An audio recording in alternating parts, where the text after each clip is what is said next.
There we go. All right.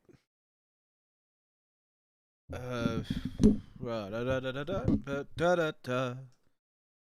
Let me get my chat. My chat to be right there. I want it to be the live chat. There we go. There we go. All right.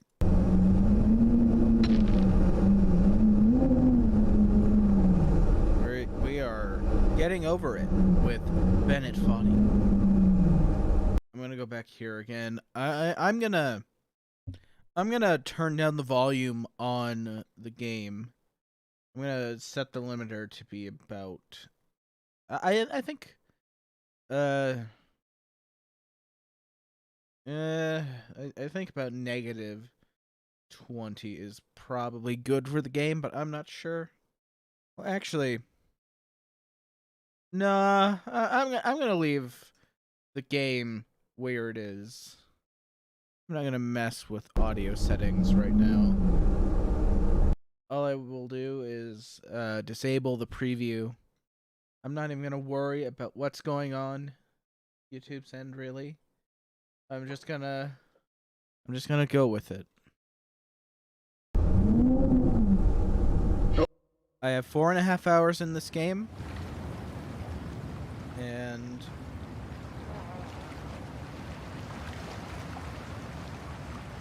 I streamed it yesterday. I had an issue.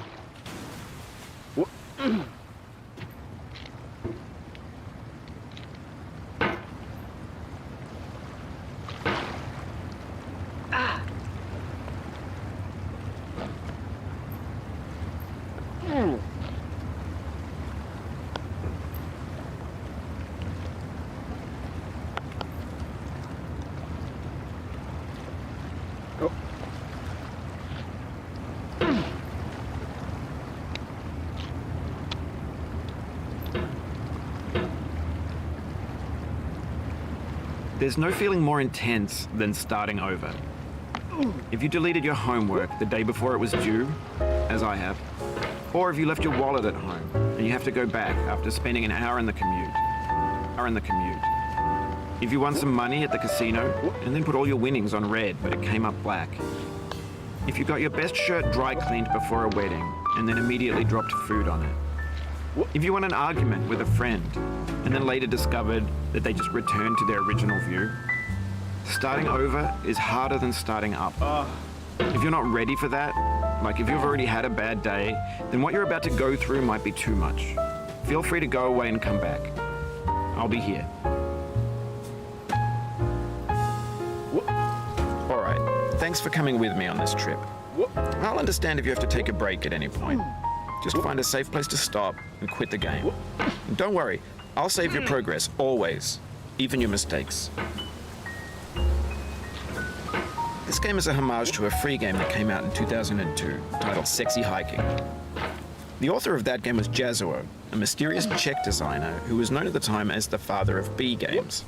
And B games are rough assemblages of found objects.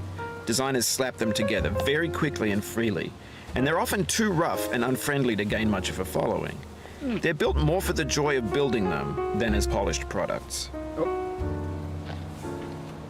In a certain way, Sexy Hiking is the perfect embodiment of a B game. It's built almost entirely out of found and recycled parts, and it's one of the most unusual and unfriendly games of its time. In it, your task is simply to drag yourself up a mountain with a hammer. And that act of climbing, in the digital world or in real life, has certain essential properties that give the game its flavor. No amount of forward progress is guaranteed. Some cliffs are too sheer or too slippery. And the player is constantly, unremittingly in danger of falling and losing everything. Anyway, when you start Sexy Hiking, you're standing next to this dead tree that blocks the way to the entire rest of the game. It might take you an hour to get over that tree, and a lot of people never got past it. You prod and you poke at it, exploring the limits of your reach and your strength, trying to find a way up and over. And there's a sense of truth in that lack of compromise. Most obstacles in video game worlds are fake. You can be completely confident in your ability to get through them once you have the correct method or the correct equipment or just by spending enough time. In that sense, every pixelated obstacle in Sexy Hiking is real.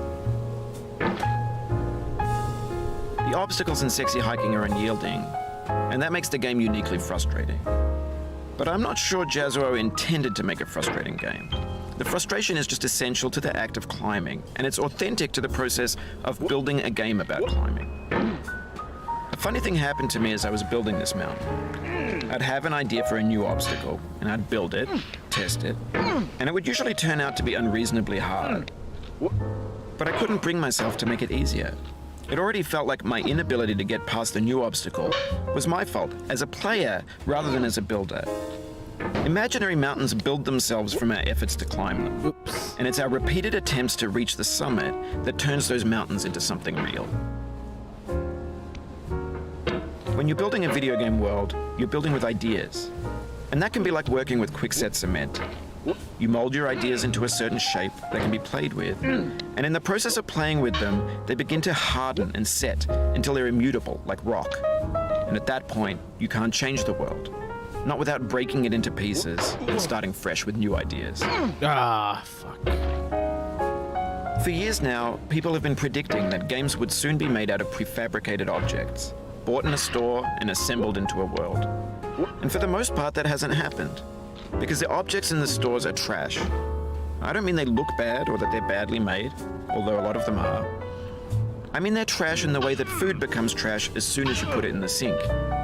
Things are made to be consumed and used in a certain context, and once the moment is gone, they transform into garbage. In the context of technology, those moments pass by in seconds. Over time, we've poured more and more refuse into this vast digital landfill that we call the internet. It now vastly outnumbers and outweighs the things that are fresh and untainted and unused. When everything around us is cultural trash, trash becomes the new medium, the lingua franca of the digital age. And you can build culture out of trash, but only trash culture. B games, B movies, B music, B philosophy. Maybe this is what digital culture is.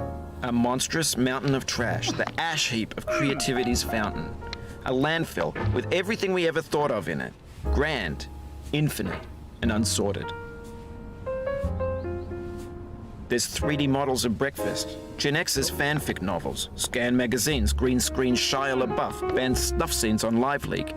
Facebook's got lifelike bots with unbranded adverts and candid shots of Kanye and Taylor Swift mashups, car crash epic failed GIFs, Russian dashcam vids, discussions of McRibs, discarded, forgotten, unrecycled, muddled, rotten, untitled. Everything's fresh for about 6 seconds, until some newer thing beckons, and we hit refresh. And there's years of persevering, disappearing into the pile, out of style, out of sight. In this context, it's tempting to make friendly content that's gentle, that lets you churn through it but not earn it. Why make something demanding if it just gets piled up in the landfill, filed in with the bland things? When games were new, they wanted a lot from you. Daunting you, taunting you, resetting and delaying you. Players played stoically. Now everyone's turned off by that. They want to burn through it quickly, a quick fix for the fickle, some tricks for the clicks of the feckless. But that's not you, you're an acrobat. You could swallow a baseball bat. Now I know, most likely you're watching this on YouTube or Twitch, while some dude with 10 million views does it for you. Like a baby bird being fed chewed up food. That's culture too. But on the off chance that you're playing this, what I'm saying is, trash is disposable, but maybe it doesn't have to be approachable. What's the feeling like? Are you stressed? I guess you don't hate it if you got this far. Feeling frustrated? It's underrated. An orange is sweet, juicy fruit locked inside a bitter peel. That's not how I feel about a challenge. I only want the bitterness. It's coffee. It's grapefruit. It's licorice.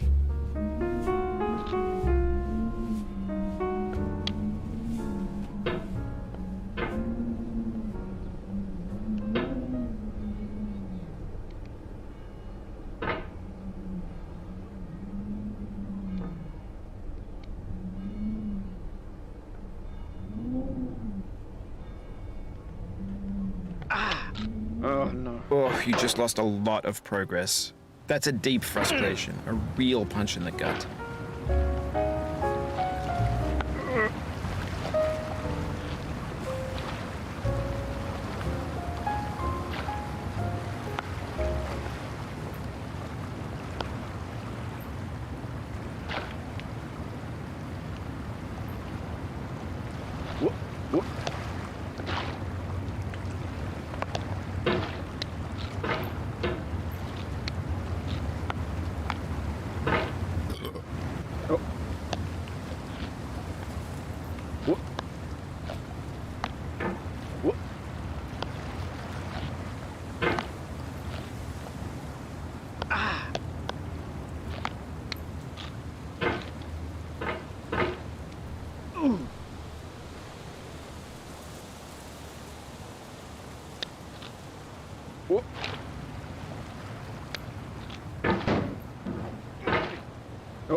I'm gonna take a break.